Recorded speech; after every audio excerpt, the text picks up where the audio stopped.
A Teaching Journey by Samuel Sennett. I want to share with you a little bit about my background, my teaching practice, and the role of technology in my practice. I stumbled upon special education outside of Boston in my hometown of Hopkinton, Massachusetts, where I first volunteered at the Michael Carter Lisnow Respite Center. It was this beautiful house that was donated, the land was donated, the roof was donated, the plumbing.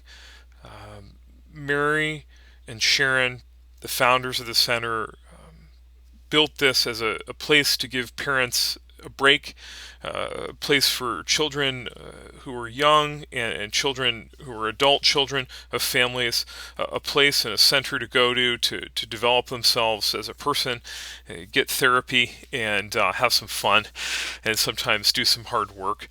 It's in Boston, and this is where I first started to do the work. It was at this table, the kitchen table that we made into a crafts table for part of the morning, and I worked alongside some young people with Down syndrome who were about my age, and we had a great time helping the center make lunch and doing different cards and things.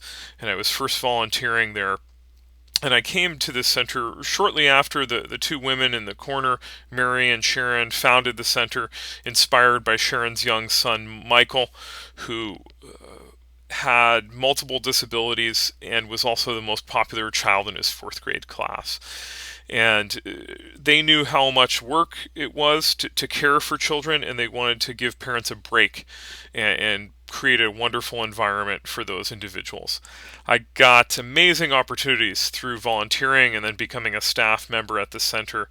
I worked with this young man as a job coach, and this young girl at the bottom, reading books to her and doing some after school respite and recreation activities.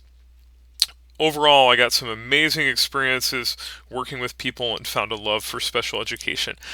One of the experiences was working with this guy, Leon, one of my best friends in my life, and had an amazing experience going to Las Vegas with this person. And also, this is we're on the field at Fenway Park at the Rolling Stones, and I some point working at the center heard a staff member ask, "Hey, like kid, you ever think about becoming a special education teacher?"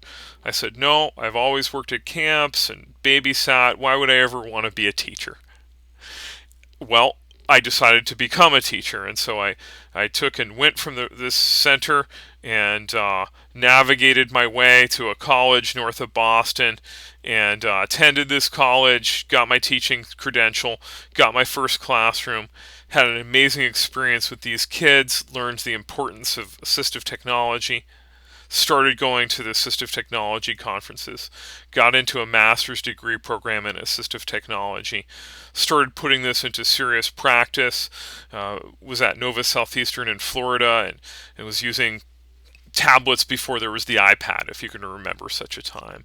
We used things like IntelliTools Classroom Suite to make early childhood experiences like reading books accessible.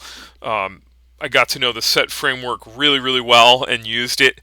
And then I started blogging and sharing about my experiences. This led to some good opportunities.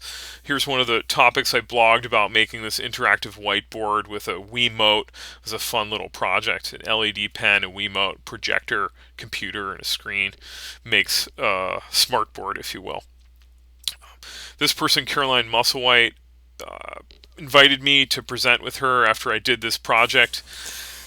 Clean up, clean up. Everybody, everywhere. Clean up, clean up. Everybody do your share. Okay, that's actually me singing, and I found a little audio tool that I was able to pitch up the voice and make myself sound like a child. This was so we could re-record items onto these little step switches for kids, stories and songs.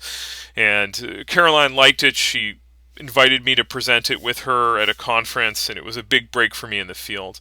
It led to me getting an opportunity to do a PhD at Penn State, Pennsylvania State University, and right about that time when I accepted the opportunity at Penn State, I started building Proloquo to Go, and this is the software app for AAC that became quite popular. It's Proloquo to Go, and it was on the front page of the New York Times. It was in USA Today. I got amazing experiences like getting to meet Temple Grandin and show her about text-to-speech and about AAC. She was having quite a lot of fun with this. And this is a video about the experience that I can show you at some point. And what's next? Well, I've gotten married, and we have a baby, and she's now getting older. And I have a chocolate lab who's also getting much bigger, and I'll show you some pictures of my 3-year-old who's pictured as a baby there, my Labrador who's now fully grown, and our new child, Liam, who was born in the fall. So that's a little bit about me and my teaching practice. I'm excited to share with you. So thanks for listening.